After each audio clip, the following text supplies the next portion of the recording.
Welcome to the webinar on securing your remote workforce and supply chain operations during COVID-19, jointly organized by TAPA and Malwarebytes. Please welcome our host today, Mr. Tony Luck, Chairman of TAPA Asia Pacific. So, Crystal, thank you very much for that introduction. And thank you, Adrian Young and Greg Hickam, for joining this webinar today on COVID-19 and cybercrime. Look, we have a lot to talk about. There's been much in the press about some of the cyber attacks that have occurred during this period, especially when many people are working from home. Interesting enough, your report in March 2020 talked about the pandemic profiteering. Hackers are now realizing the vulnerabilities or the opportunities for them with people working from home. And of course, staff working at home maybe are not necessarily following or used to following all of the protocols necessary to prevent crime. Interesting enough, Resilience 360 in their annual report, cyber attacks is now the top threat. I remember several years ago, cyber, used to be midway along that chart, and now suddenly it's gone up to the top.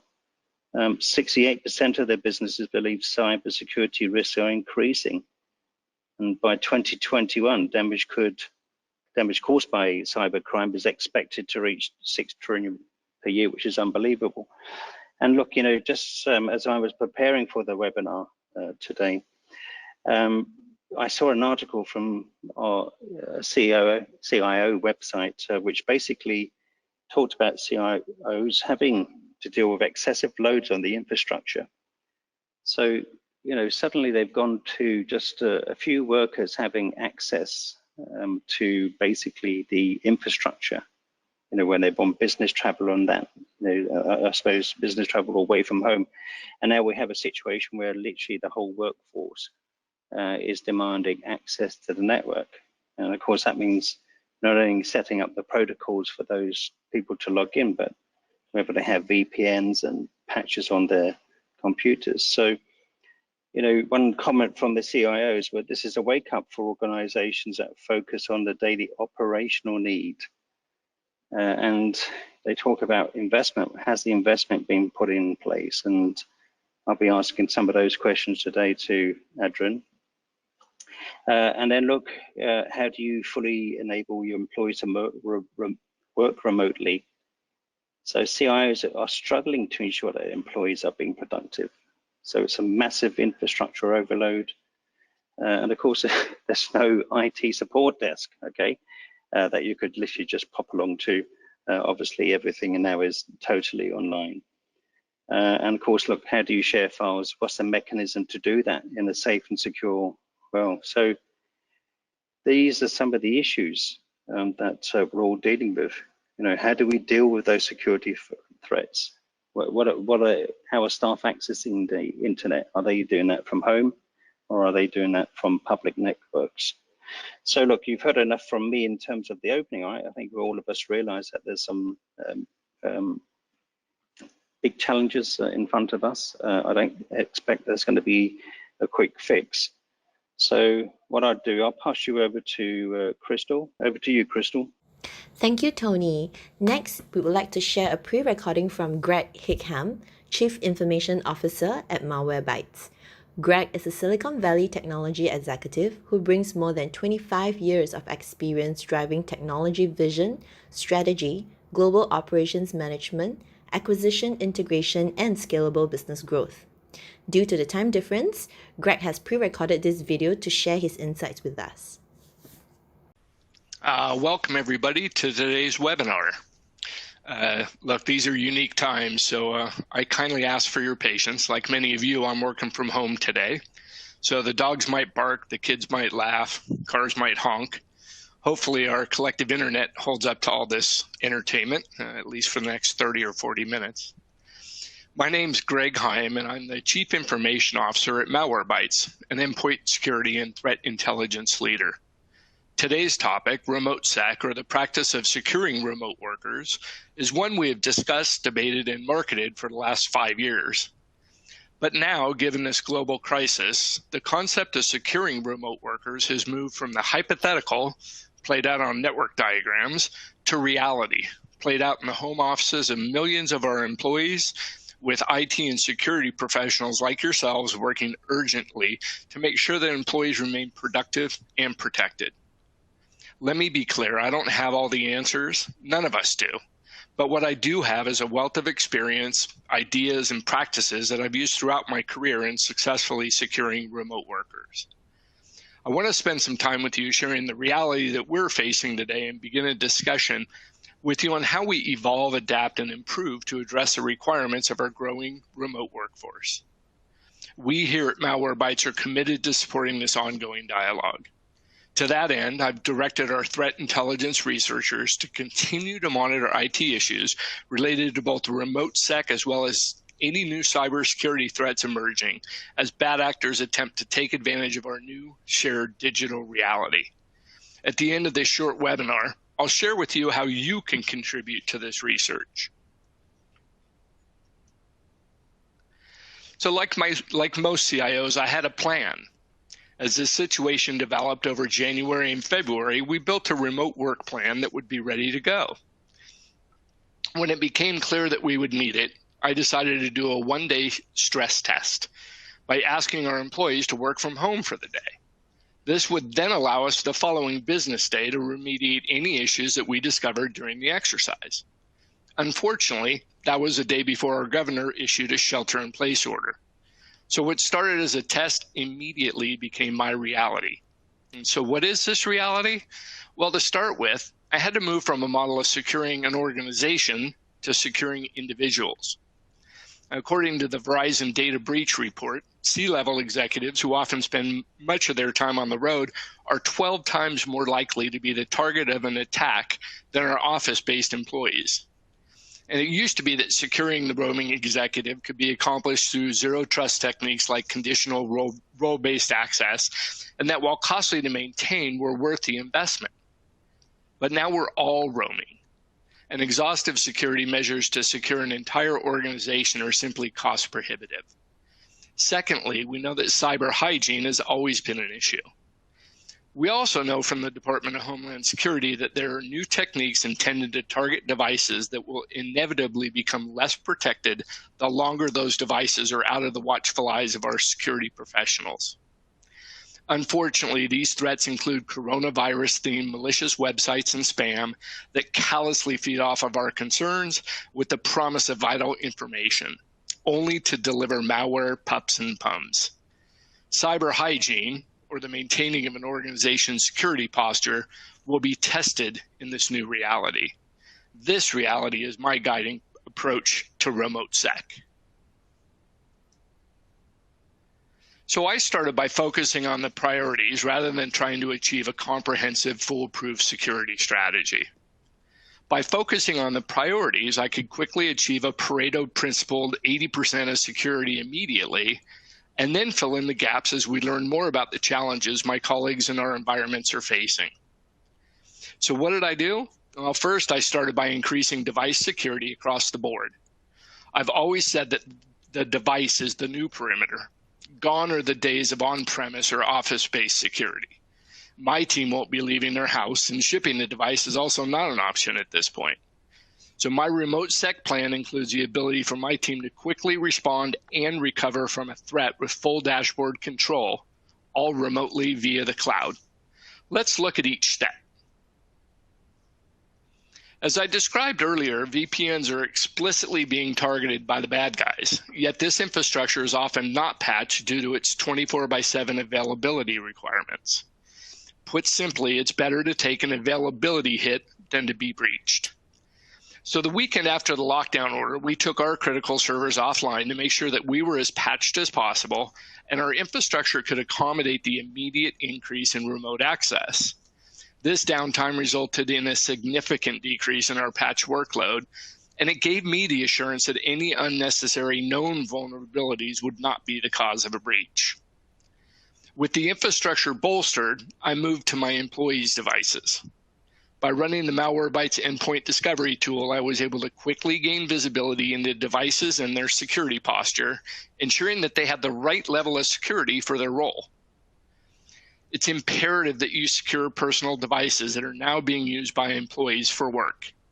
Suddenly, the employee's home network, home devices, mobile devices, etc., are all going to be added to your company network. So the first task is to discover all the devices, whether they're corporate and unmanaged or private and unmanaged. For example, the Malwarebytes products contain an endpoint discovery tool that enables any company to see what's really attached to the network. Malwarebytes also has a shadow threat report available that can show the actual threats triggered on unmanaged devices for many companies. And the news is full of stories about fake hotel, coffee shop, or other public Wi-Fi networks set up by cyber criminals targeting our employees in transit. And this threat is real. But malware is often set up to trigger upon events, such as when an installed package is actually used. And if done offline, then your security package needs to provide the required protection. Additionally, many organizations' employees have fully taken advantage of their BYOD policy, using their own personal devices at home. Many CIOs have had to loosen access policies to ensure their employees could continue to actually do their work. To do this, they end up doing two things. First, they implement a network access control policy that leverages Malwarebytes agentless remediation to bring back a device into compliance before allowing VPN access. And second, many organizations have leveraged the Malwarebytes personal security portal. And this solution installs Malwarebytes personal protection and remediation on every non-corporate owned device, giving the security team the ability to manage deployment and licenses without having to manage the security policies on these personal devices. So, as we all know, it's a lot easier to run a security operations center in a security operations center. But now my security team is entirely remote. So one of the first things I did was to implement a routine, starting with a daily remediation scan schedule. New Malwarebytes customers report that they have literally thousands of distinct malware on their devices prior to a scan. And the longer the employees' devices stay out of the office, the less secure they become. The most effective way to combat this device entropy is by having the team schedule automated scans at least daily for all devices. For key departments, such as finance, we're scanning twice a day. And because these scans are triggered from the cloud, we can be sure that they're happening in the background and they're not impeding our employees' performance. Second, we work to prioritize security levels based on role. This included defining group security policies based on the group's access rights and risk profile. By predefining these groups, in the event of a cyber attack, we can use a Malwarebytes Nebula dashboard to very quickly assess the severity of the attack and immediately respond. And finally, given the strain on our teams, now is certainly the time for automation. Automation is critical not only to minimize manual errors, but also just to handle the workload. Automation should be applicable to groups or batchable across the entire device pool. Malwarebytes integration with leading IT systems management tools allows for automation of routine tasks, such as a remote device remediation being automatically triggered by a user's submission of a help desk ticket via the ServiceNow ITSM console. What we've seen in many situations is that an initial infection can quickly sprawl out of control.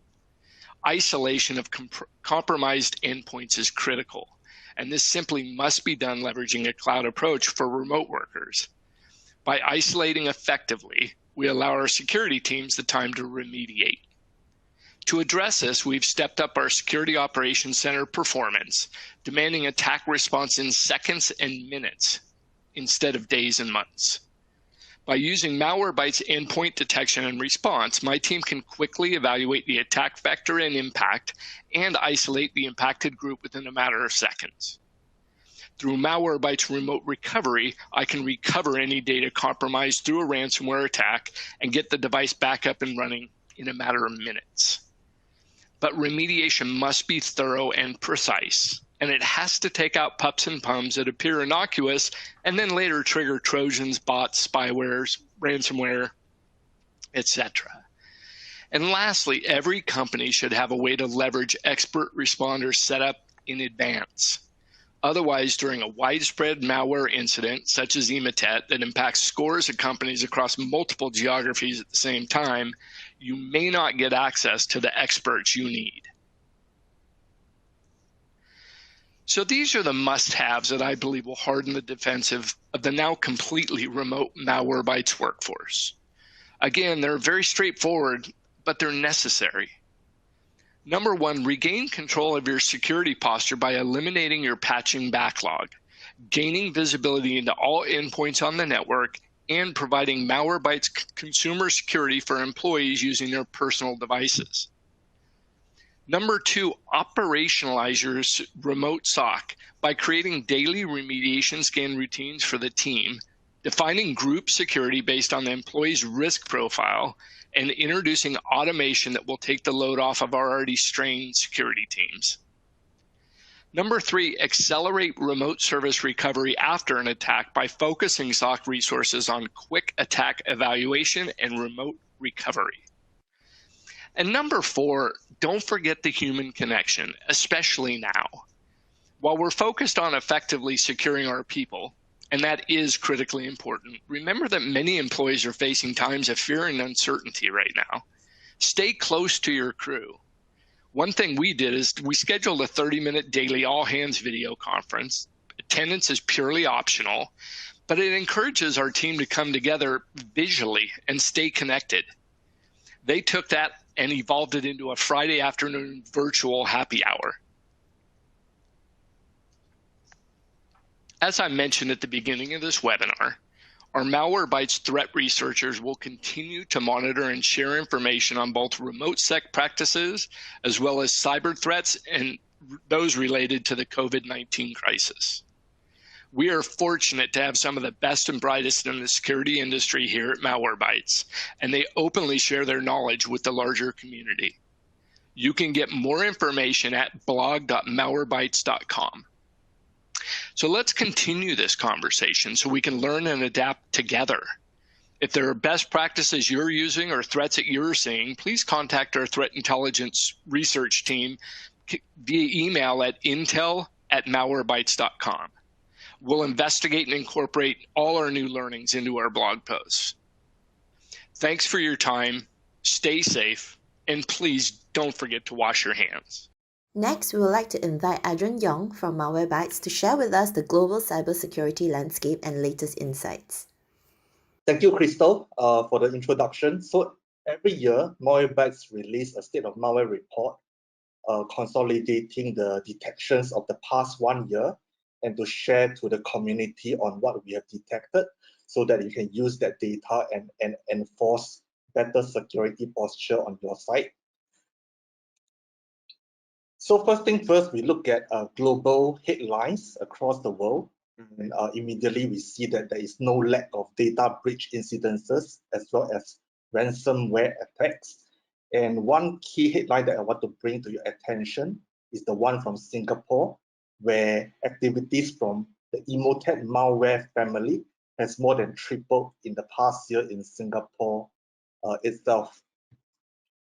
So we will keep hearing this keyword Emotet getting repeated because that is one of the most concerning attack of the past 1 year. So first we look at overall global detections from year 2018 to 2019. So immediately we can see that there is a slight increase in terms of overall detections of 1%, right? Of all the cyber attacks that were detected in 2019. And breaking that down into business versus consumer, we can see that cyber attacks have in general shifted over to a business, and that results in a significant increase of 13% more attacks seen in 2019 versus 2018, while consumer have experienced a slight drop. So just quickly to share, Malwarebytes detection are on assets already protected by somebody else. So this is a key point that I cannot repeat enough because this shows everybody why Malwarebytes is so important in the landscape, because of the fact that we are always detecting attacks that are not preventable at its earliest stage. And at the same time, the detection data that we are showing here has, as much as possible, been normalized by removing false positive and repeated detections. So what exactly have we detected in terms of Malwarebytes categorization? So we are looking at the likes of Trojan, spyware, backdoor, down to rootkits, ransomware, and a lot more other categories of threats. So we are interested in the business cyber attack categories especially. So looking over the 1 year trend, we can see that the first half of the year has been dominated by adware and Trojans against businesses. And towards the remaining of the year, we have a mix of the top 10 categories that we are showing you on the screen. So that includes Trojan adware, hijacker tools, Riskware tools, backdoor, spyware, including ransomware and the rest. And if we were to look at the top 10 categories of the past 1 year, you can see that the top threat category is actually adware. And from 2018 to 2019, right, it has experienced a 400% increase year over year. The other three categories that have experienced increase as well year over year includes Riskware tool, backdoor, and spyware, and hack tools. The rest of the categories have experienced a drop in terms of overall detections year over year. And finally, right, we go into the top 10 threat families that were detected in 2019. So knowing that the category of adware is the top, it is no surprise to know that the top family, the threat family, is also belonging to the adware family. So Adware Yontool holds the top position for 2019, and year over year it has increased a highly significant 6,000% increase.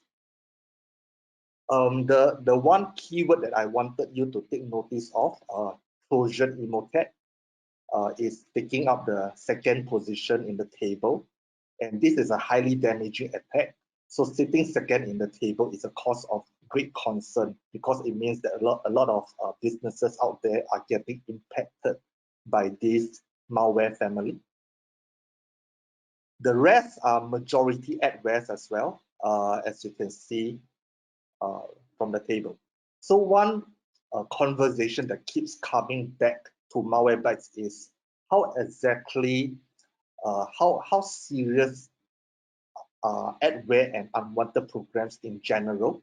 So whenever we are having this conversation with prospects or customers that are out there, we always hear that they are not taking it that seriously, because adware and unwanted programs are seen as more of a nuisance rather than attacks that results in severe damage to the business. But I would like to change the mindset, because if you were to pull out articles over 2019, we can actually see plenty of ransomware attacks that are in fact delivered over adwares and unwanted programs, and also in general cracked software and bad websites. So this mindset of adware and unwanted software not being a danger to the business has to change. And looking at global industry trends, right, we want to know what are the sectors facing the most cyber attacks. We are now looking at the top 10 from education to services to retail, manufacturing, and including the others, such as transportation and utilities. And you can see that over 2019, the sector facing the most cyber attack for the first half of the year is the education sector. And in the second half of the year, it is the services sector. And all the other remaining 8 has also experienced a significant amount of cyber attacks throughout the year. Now we are more interested to study what kind of malware family impacted the top 3 sectors in 2019. So the first sector we are looking at is the services sector. So 2019, you can see the top positions are dominated by Adware. And again, the keyword that we keep repeating, Trojan Emotet holds the 4th position. So Emotet is causing significant damage to the services sector. And I will explain what exactly is Emotet capable of in a couple more slides. If we were to look at the retail sector, same thing, right? Emotet holds the top position this time. And one interesting observation, ransomware WannaCry is an attack that happens back in 2017. So 2017 WannaCry, during its course of infection, has spread over 1,000 plus cities in the world.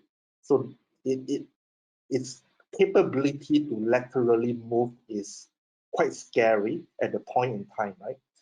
And we are now in 2020, and why are we detecting so much instances of WannaCry in 2019? The reason is because there's 2 parts to WannaCry. The first part is its encryption capability. So WannaCry have lost its main feature, the ability to encrypt systems, because of this thing called a kill switch. The kill switch has been deactivated days or weeks after it was initially discovered in 2017. So it no longer has the ability to encrypt system. But the second part of it is its ability to spread laterally across infected machines, especially on unpatched systems. So that capability is still around, and that's why we are detecting so many instances of it even in 2019. And the last top sector getting cyber attack is the education sector. So again, Emotet sits at the top of the table. And what's also concerning are backdoor and other Trojans that is on the table. So now that we have finished looking at global detections, let's zoom into the APAC region and to understand what kind of threats are impacting us regionally here, right? So looking at Asia Pacific data without including, without Singapore, Australia, and New Zealand, we can see that combining consumer and business detections year over year, 2018 to 2019, there is an 11% decrease in terms of overall detections. So we are more interested in the business cyber attacks for the top 5. And in Asia Pacific, again, we see Adware holding the top 2 position, while WannaCry is number 3. So we can imagine that in 2017, there were a lot of businesses in Asia Pacific getting the WannaCry ransomware and not 100% cleaning it off infected systems and servers. Also of concern is the family sitting in number 4, right? So this tool called Mimikatz is actually a commonly used tool to steal username and password from infected systems. So this is how once the username and password are stolen, if they happen to be a username and password with administrator level privilege, that is when the threat actor can actually use this username and password to gain access to even more systems in big team organizations. And the last detection, which is a bit surprising, is Bitcoin miner. Why? Because back in 2018, this is one of the top detected threat family across the world. But looking at 2019 global detections, on the earlier part, if you remember when we walked through all the top 10 families detected, none of them are actually Bitcoin miners at a global level. But in Asia Pacific, Bitcoin miner managed to be in the top 5 families of threat detected. So it means that a lot of Asia Pacific countries are getting Bitcoin miner attacks, right? And we have done some studies. So for example, in Philippines and some other ASEAN countries such as Indonesia, Thailand, these are actually countries with significant amount of Bitcoin miners that are being discovered. Now looking at Singapore, Australia, and New Zealand data. So year to year, for these three countries, right? All these countries have experienced a drop in terms of overall detections. And looking at the business detections, it is dominated by adwares. And bringing the attention back to Singapore. So if you remember earlier on in the headlines, we were saying that Trojan Emotet has experienced a 3 times increase in Singapore over the past 1 year.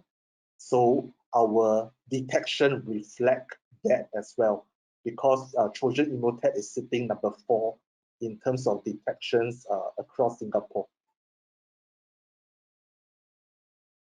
So we keep hearing this word Emotet getting repeated. What exactly is Emotet, right? Back in 2000, towards the end of 2018, right? Actually, Emotet, Trickbot, and Ryuk are commonly put together as a way to so-called infect victims and then eventually encrypt systems that they have managed to infect. So these 3 malware family works together and is commonly known as the Windows triple threat. And many cybersecurity vendors have actually done study on this. And why is it so damaging is because of its ability to spread laterally, similar to how WannaCry does it. And after spreading laterally, it has the ability to study infected systems and machines and to know which systems has higher valuable data that it can then proceed to encrypt and ask business to pay up for those data to be returned to them. So this cyber attack has caused tremendous damage back in 2019, and in fact starting from the end of 2018. In fact, Emotet Trickbot has been around since 2014 and 15. So over the years, it has gained tremendous abilities. And by 2018, right towards the end, some of the threat actors out there has managed to put these 3 attacks together to make it an advanced attack, such that they can cause more damage to businesses that they have managed to infect.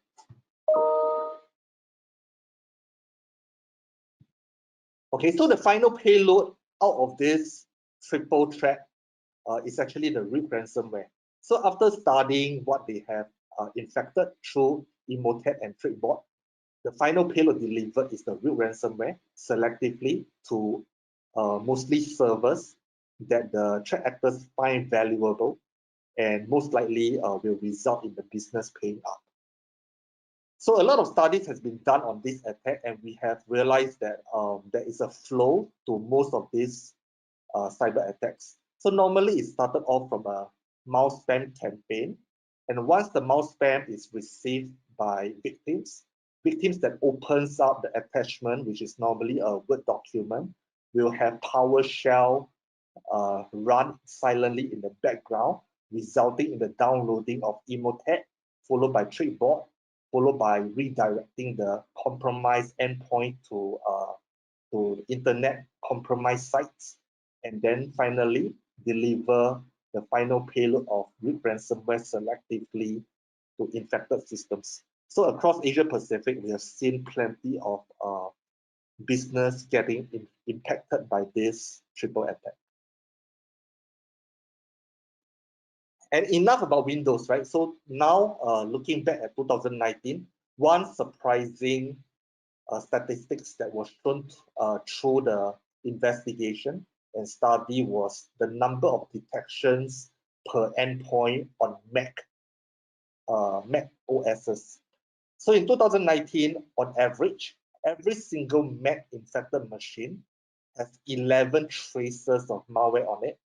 So if we compare that to Windows, it is now exceeding infected Windows machine. So this is a cause for concern. It shows that there is an overall neglect in terms of managing threats on Mac OS platforms.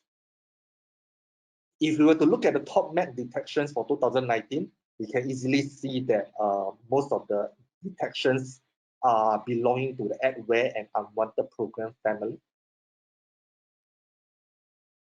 And so with that, we conclude State of Malware 2020 and some of the main key takeaways. Business threat detection continue to increase even while organizations are adopting advanced security. So if you remember, overall, there is a 1% increase of cyber threats detected year over year, 2018 to 19. The top 3 sectors impacted by cyber attacks are the education, service, and retail sectors.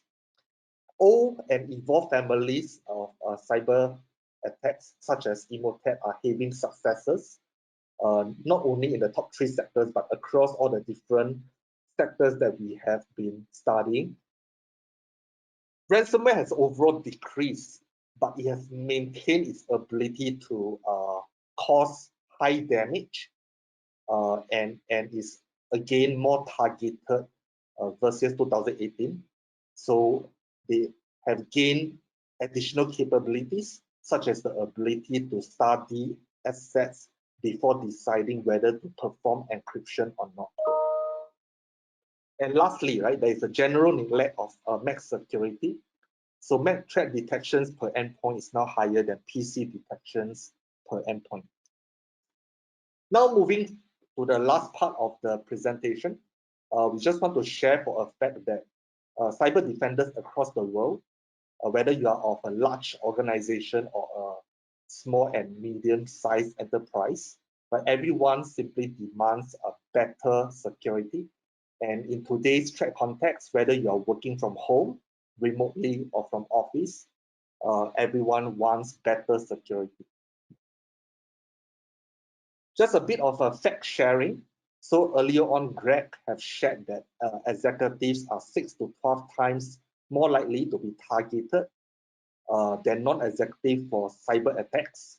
And in a quick study that Malwarebytes have done between March 14 to March 18, we have found more than 3,600 malicious domain spreading cyber attacks using the coronavirus term, right? So this is a cause for concern because threat actors are always using the topic of the day to deliver cyber attacks to as many victims as possible.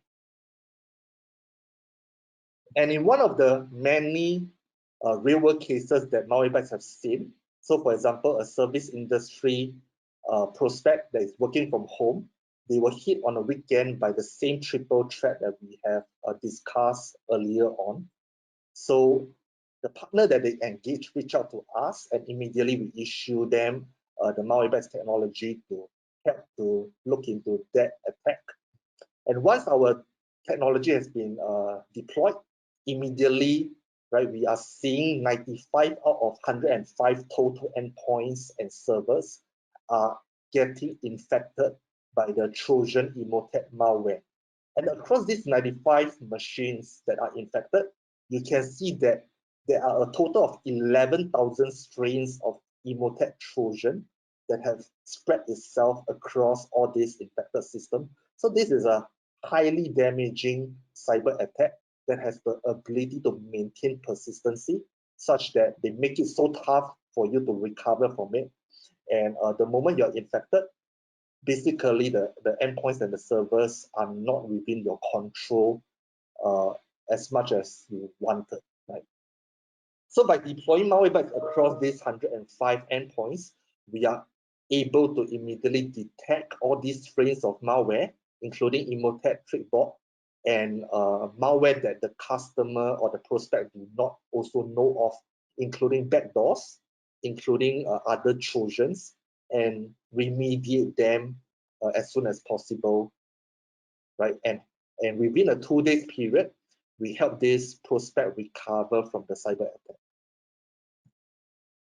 Over the world, we have seen multiple instances of cyber attacks impacting different businesses across the world, right? So this video that we have compiled over a week's time is showing you unique endpoints and servers that are infected by cyber threats that are not prevented by the security vendors that are protecting them on the right-hand side. So Malwarebytes is always trying to deliver better resiliency to all businesses and consumers over the world.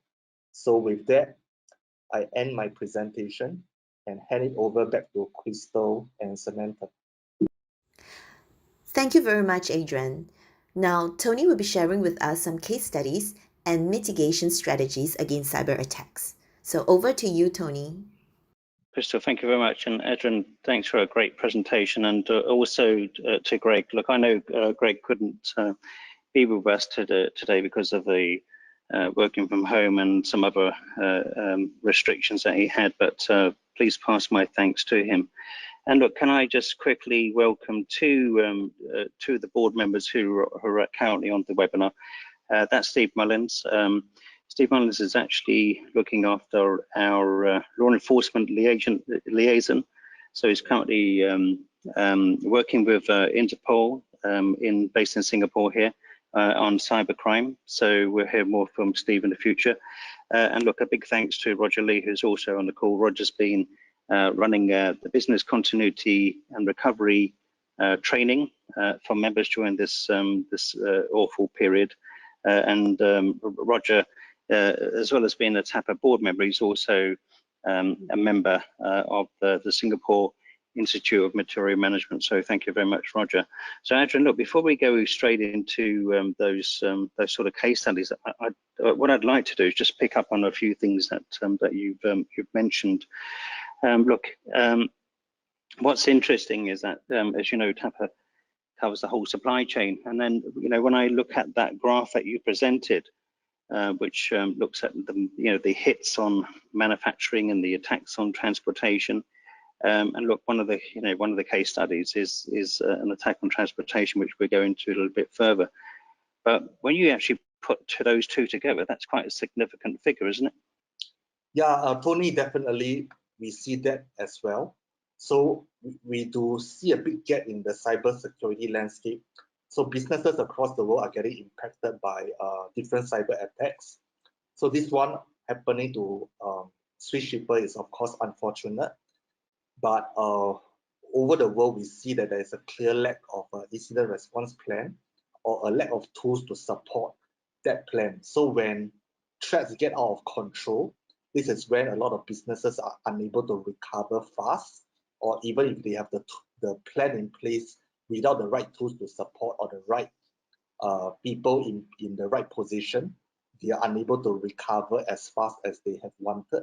So that is what we have observed across many organizations. Right, understand. So look, as I mentioned in the opening, you know, CIOs are, you know, if they have, pulling their hair out because of some of the issues, you know, the sudden work from home. So that puts a lot of pressure on the employee, you know, whether they're working from home. As you know, it's probably been working from home, but what are the sort of risks surrounding that, and what should the employees be doing? Right, so there is no perfect answer to that question. The only best answer is to be ready for any such incidences that happen. So we are in an unfortunate time right now. So what Greg has actually done for us as a CIO, managing the security as well for Malwarebytes, is to get us prepared in the event of such incidences. So the moment the COVID-19 situation gets out of control in the US, the first thing that Greg asked us to do is to make sure that the infrastructure of Malwarebytes can handle the loads of all the remote access workers, whether they are from home, from remote, or from office, at a global level. So he got us prepared by asking us to work from home on a very specific day, and then everyone remote access in to get the system tested and making sure that responsiveness is there even while everyone is accessing the system at the same time. So this is something that he helped to get the company ready in the eventuality that there is a stay home order from the government. Right, got it. So one of the things that came up during a discussion recently was there been an uptake in the amount of companies who are actually now purchasing insurance for cyber attacks. So what is your thoughts on that, Adrian? I'm a believer in having cyber insurance. So what we have observed is in the US, the pickup is a lot higher than the rest of the world. Probably it goes in US, followed by Europe, followed by Asia Pacific.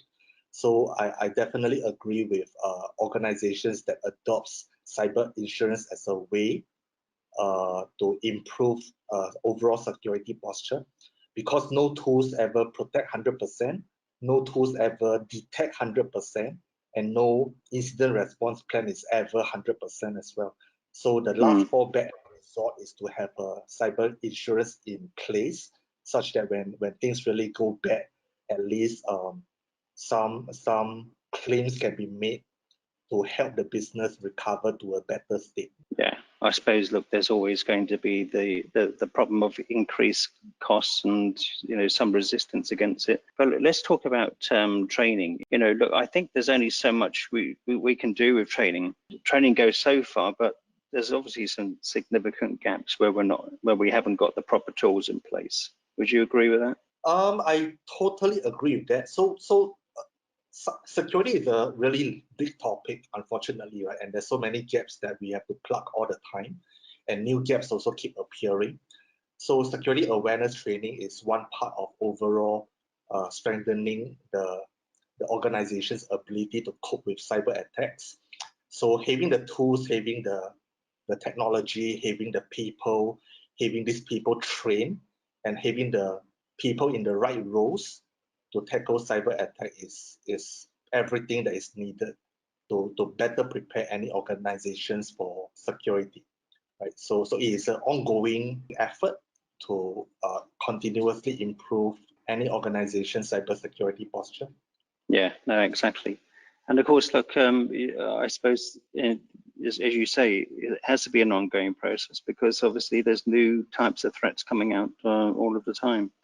So look, let me take you on to the C-level suite. When the statistics are showing that C-level executives are 12 more times likely to be targeted than normal employees, what's your suggestion to the audience? How should they be dealing with this? One, in terms of actually, trying to get them to understand that they're going to be targeted, and then secondly, how do we engage them and make them understand or realize what the security risks are to a business? Right. So to me, it's a two-way street. First of all, the C-level people have to realize that they are actively being targeted. And second of all, vendors like us, we have to continuously share data that suggests that C-levels are more highly targeted versus other roles in the company. And there's a reason for that, right? Because they are considered of higher value versus the rest of the company. So it's unfortunate, but definitely they are the ones more frequently targeted, as what we have seen in some of these studies.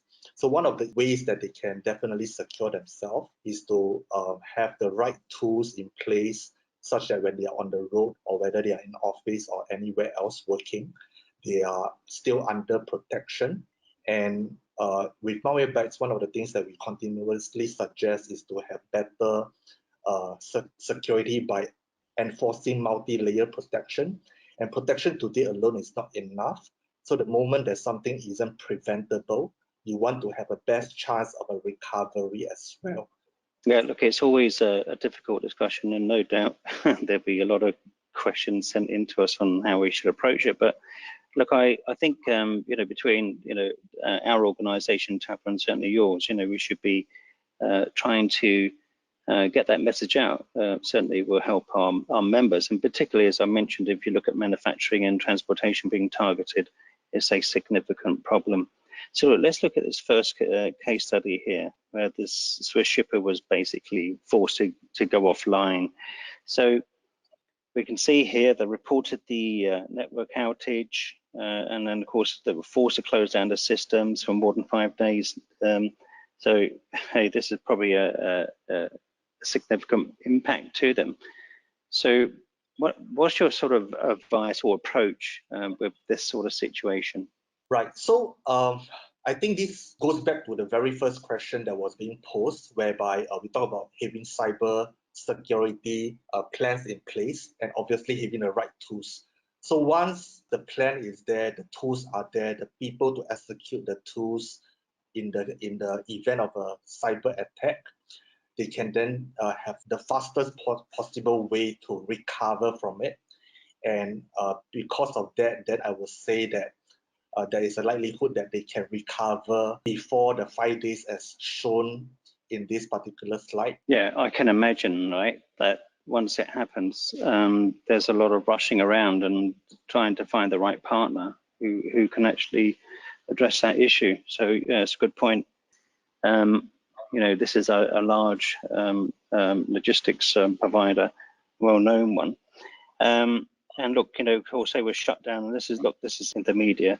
But look, on top of this, you remember there was a large shipping company, one of the largest in the world, and one of the largest express companies, parcel carrier, that were also shut down for a number of weeks due to these attacks. So they appear to be ransom attacks as such. So again, what's your sort of advice in these sort of situations, and what should a company do if they get attacked? And then, secondly, what should we be doing to sort of prevent these attacks occurring? Right. So companies that has already gotten an attack, the best possible chance of a recovery is to have proper backups in place, especially for its critical system. So backup is always part of a full recovery, especially. And Adrian, sorry to interject, because you just reminded me. I mean, would the backup be on a separate or a separate provider, so that system doesn't get locked down or encrypted, etc.? Definitely. So there are offline backup and online backup. So right. Any organization that seriously wants to have a foolproof incident response plan will need to have both in place. So because we have also seen plenty of cases where ransomware actually reach the online backup and encrypt that as well. So having offline backup makes a lot of sense, especially for the larger organizations that can afford that. So that is part one, right? Having the right systems in place for a recovery process.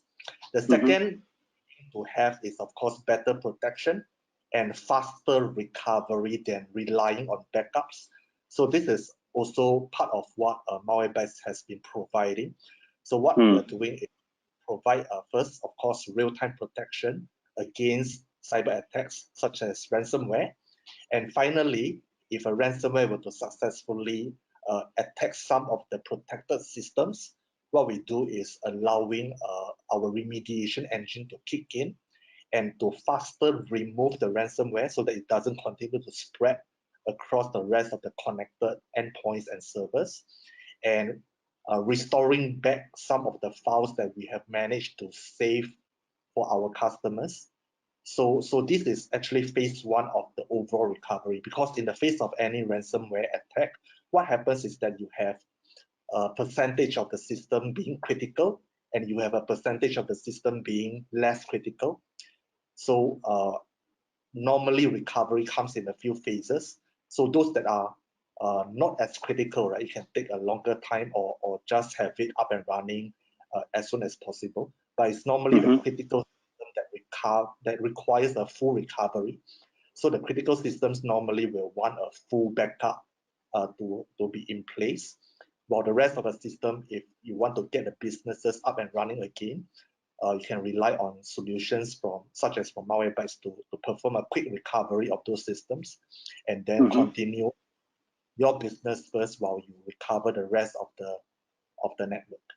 Okay, excellent. Some good advice there. So look, I've got a couple of other questions coming in. So one question was, how can VPNs not be patched? So what are your thoughts on that? Wow. Okay, VPN. So any remote worker will seriously want to consider VPN, but as with every other software that was being developed, no matter what software you're using, there is always a chance that there is a vulnerability tied to that software version that you are using. So the idea here is to firstly look out for this vulnerabilities that maybe has been discovered by somebody, and then be aware enough such that you will proceed to get it patched or upgraded, so that you do not suffer from holes that are created by the outdated version, right? Yeah, but it's quite cunning, isn't it? It's quite cunning of these, gangs to actually see that vulnerability coming, So, because look, I suppose naively, maybe people are thinking VPNs are patched because of what they are, right? So obviously that hasn't been done. So and the next question, how quickly can systems be isolated when they understand that they're under attack or having an attack, in the process of having an attack? How does that happen? How do we isolate systems so we can stop the spread of the virus within the company? Right. The traditional way of isolating attacks involves removing systems physically off the network. So that is normally done by unplugging network cables or disabling wireless interfaces. But the context of today, we need to respond a lot faster than physically doing those things, right? So coming from a Malwarebytes context, our technology allows a simplified way to isolate infected machines. So the moment through the console that we provide to our customer, if you see that there are some suspected activities ongoing on some assets and systems, we can immediately issue an isolation of that infected machine. And once that is done, that machine is then cut off from the rest of the network, so giving it no chance to spread any malware that could potentially be sitting on it and allowing it to spread laterally. Yeah, no, look, that's good to know, right? Because I suppose people out there involved in risk management, BCP, etc., who probably aren't aware of that. So that's interesting.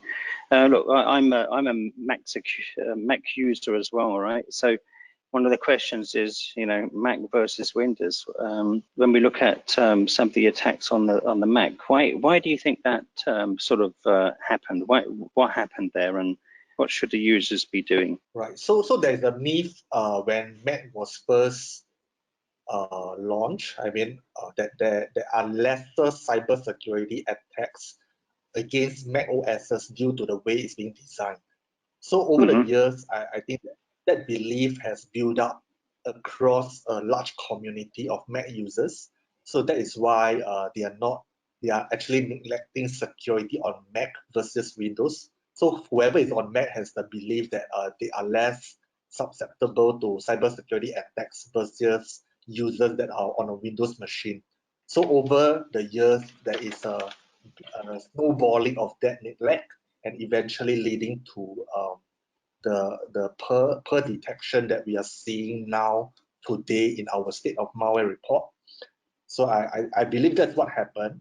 So moving forward, right, of course, we want to spread that message that anyone that is on a Mac OS should also pay equal attention to its security versus using a Windows machine. Okay, so look, let me give you one final question. In terms of, actually, look, if I could just break it down into two short questions for you. So one is, what should we be doing in terms of the risk assessment for new technology? And then the second one was in terms of risk assessment. So how do we do the risk assessment, or who should we do the risk assessment with for the employee profiling and department profiling? Right. This is clearly a difficult topic when it comes to risk assessment, because there's so many ways to profile organization and the gaps that they have. So again, coming from a Malwarebytes perspective, the risk is today whether you have the right tools on hand to visualize happenings within your organization. So if you do not have that visibility, obviously there is more risk that could be unknown to the organization as a whole.